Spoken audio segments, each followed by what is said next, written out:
Bueno, creo que me fue fácil entender al personaje. Entiendo que cuando ves la película parece difícil entenderle, pero creo que se encamina hacia allí, ¿no? Como que Carlos ha encaminado el guión a que, a pesar del rechazo que te provoca, puedas llegar a entender a Julián. Entonces, ¿cómo lo he gestionado? Pues creo que desde ahí, desde el entendimiento, realmente. Y aunque sepas que va a provocar rechazo, creo que desde el rechazo es desde donde más preguntas te surgen. Entonces es desde donde más interesante creo que es trabajar. Desde un sitio un poco incómodo, de un sitio que escuece un poco, que es el que te va a hacer que no te asientes en ya tu posición prefijada con la que venías, ¿no? Como que creo que todo lo que genere un poquito de rechazo es porque está moviendo algo que necesitas encontrar un poco esa respuesta a la pregunta que está generando, y es interesante. Más que él sea un monstruo, no sé si tener una pulsión monstruosa te convierte en un monstruo. Como que creo que todos nosotros y nosotras al final es como que siempre tenemos algo que no queremos que salga fuera, ¿no? Porque nos identifiquen solo con ese único rasgo que a lo mejor es terrible o asqueroso. Pero eso no creo que te convierta en un monstruo. Es verdad que la película lo que cuenta es eso, o sea, el propio guión y la estructura lo que está contando es eso, pero mi trabajo no podía centrarse en hacer al monstruo. Tenía que ser consciente de lo que pasaba, pero si hacía el monstruo, pues íbamos a hacer un trazo gordo solo. O sea, como ya obviamente, ya con el tema que estamos presentando, va a ser muy fácil que la gente entre en la idea del monstruo. Entonces creo que lo interesante era jugar también un poco a la contra y buscar la parte también luminosa de ese monstruo, ¿no? Y lo he trabajado así. Es que dependía, pues es que igual que tú, hay días eres una buenísima persona y otros días pues eres una escoria porque estás haciendo cosas que no deberías estar haciendo. Entonces con las secuencias pasaba lo mismo. Había secuencias que Julián era un osito amoroso y otras secuencias que se convertía en un tiburón. Y había que jugar a las dos y había que ser las dos. Y creo que es el general de toda la película, donde tú ya te haces la imagen de si para ti es un monstruo o no es un monstruo. Creo que para cada persona es diferente. Sí, yo también lo creo, ya no solo por el tema, sino por la propia forma, ¿no? Como todo lo formal de pronto cuando ha pasado una hora de película dices, ¿pero qué estoy viendo?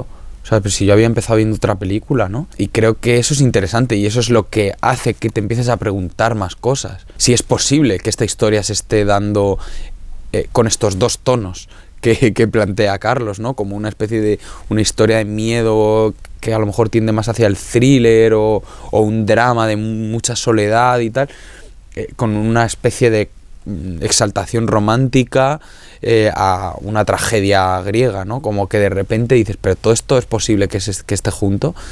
Entonces creo que es una película que te mantiene activo, o sea, como que te mantiene como cuestionándote muchas cosas, y creo que también es valiente en apostar por los silencios, ¿no? Como en apostar por los silencios donde tú puedas seguir construyendo la historia que se te está planteando, ¿no? Que no te la deje completamente cerrada, que te dé tiempo, que parece que eso ahora es dificilísimo, que las cosas te den tiempo para pensar, tiempo para estar, y que de repente pues las cosas que están sucediendo se revelen.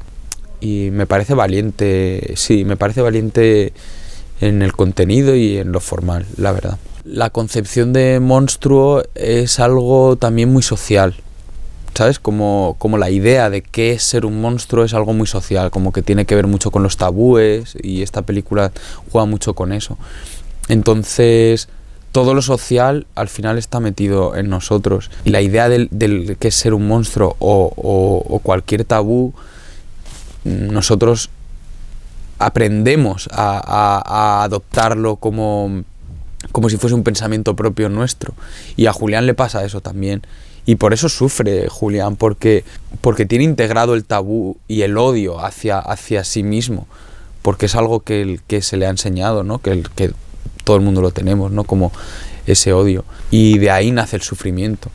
Pero claro, es bonito ver la lucha, o sea, ver como una lucha de alguien que realmente se está pegando contra sí mismo. Yo creo que es uno de los tabúes que como más imperturbables en el tiempo, ¿no? Como que más duraderos, y que creo que continuará así. Creo que tiene mucho que ver con que hay mucha desigualdad en ese tabú, ¿sabes? Como hay mucha desigualdad de fuerzas ahí. Hay mucha manipulación. Es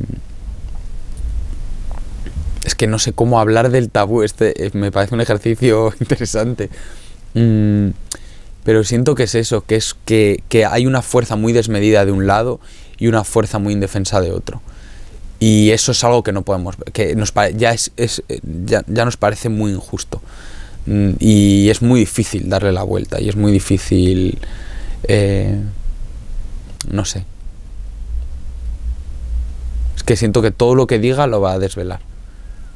Realmente. Ya creo que está desvelado, pero bueno. Pero es un debate que me gustaría, o sea, que ya una vez que la peli salga y la gente ya la pueda ver, creo que es algo que está guay hablar, debatir, saber qué nos pasa con eso. Está más o menos todo. Carlos tiene muy claro desde el principio. Yo lo veía que él tiene en su esencia el dibujante de cómic, entonces hay algo que en tu cabeza ya te construyes todas las viñetas y ya ves si la historia funciona, ya tienes un poco esa capacidad de verlo un poco en tu cabeza o en el papel. Hay cosas que se han quedado fuera, que ahora no recuerdo bien en qué momento de la peli son, pero me acuerdo que el otro día me acordé de un par de cosas que no estaban en la peli, pero en general está todo. Creo que el guión que rodamos y el guión que luego se montó, creo que es muy cercano, muy cercano. Creo que el primer impacto de esta peli, si no sabes nada, es muy importante. Creo que es otra parte del guión, ese primer impacto. Entonces yo ya sabía, obviamente lo había rodado, lo había leído, lo había estudiado, lo había trabajado, pero la primera vez que lo ves en imagen, como todo eso traducido en imagen, es fuerte. Creo que es algo que no, como que luego cuesta volver a tener ese primer impacto. Creo que ya no lo vuelves a tener. Tienes otras muchísimas virtudes. Por eso creo que la peli es buena, porque no solo depende de ese primer impacto y ya está, que la peli está llena de elementos que cada vez que la ves te despiertan cosas distintas, y es compleja y tiene capas y eso, y no todo reside en el golpe del primer impacto. Pero bueno, a mí hay un momento en la película que creo que es de las pocas veces que he sentido verme a mí, o sea, como, no sé, como una especie de conexión muy rara entre mi cuerpo que la estaba viendo y el cuerpo que estaba ahí y lo que le estaba pasando y el golpe que me supuso como verme a mí, que me estaba pasando a mí. Y eso creo que no me había pasado nunca viéndolo, o sea, o viéndome, como esa identificación ahí en la sala, como así un fogonazo muy rápido, pero muy muy potente. Y eso me pasó la primera vez que vi la peli, en un momento muy concreto de la película, en el final de la película.